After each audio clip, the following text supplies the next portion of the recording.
Hey, Being at Work listeners, you know that our goal on this show is to bring you daily leadership insights, digestible little chunks that will uplift and inspire.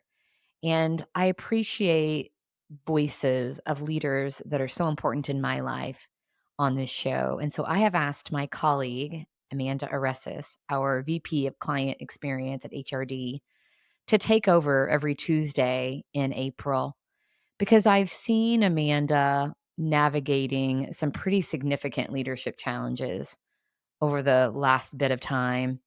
I know that she is, oh my gosh, she is wicked smart and cares so much about her team, her clients, the work that we do at HRD. And so no doubt you will learn from her. Check it out. One of the practical leadership skills that I find most important is assuming positive intention.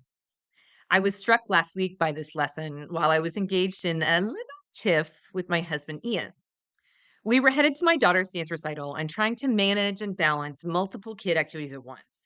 He went to go pick up our son Edward at soccer practice, and I said, "I know this is going to end right at 6:15, so you'll really need to kind of be aggressive about pulling him out of practice so we can all ride together as a family." And I felt I was very clear. I said, "I would really like to ride to Ellis's recital as a family." So we needed to leave at about 6:35.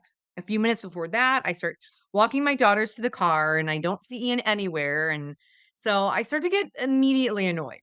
And I call him in the car and I say, "Hey, what's your ETA so we can ride together?" And he says, "I'm sorry. I didn't get to pull Edward out of practice. We're on our way right now." And I immediately skyrocket. I mean, I am super annoyed and I get my tone where I know I'm right and of course he's wrong, and I say to him very directly, "I specifically asked you to come home so we could write together.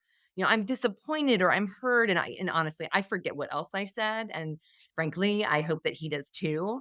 But he just has this great way of softening me. And he said, "Amanda, can we just place this under incompetence instead of malicious intent?" Well, when you put it that way, of course.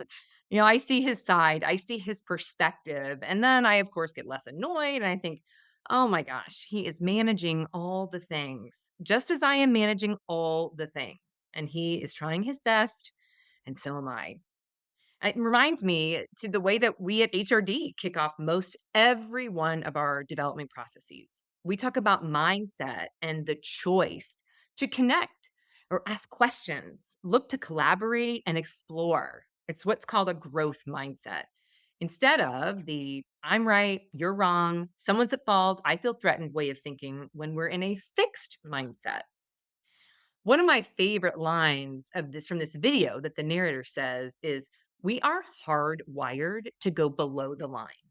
Meaning we as humans are hardwired to have that fixed mindset, that threatened mindset that goes way back to our prehistoric days. So much about this practical leadership skill of intentionally choosing to believe others have positive intent when we have to assume that what we're all doing our best. We're managing all the things that everyone you work with or see at the post office, drive on the street with, they just hope to do their very best every single day. So choosing positive intent, a simple skill that brings about great results and great relationships. Just ask my husband.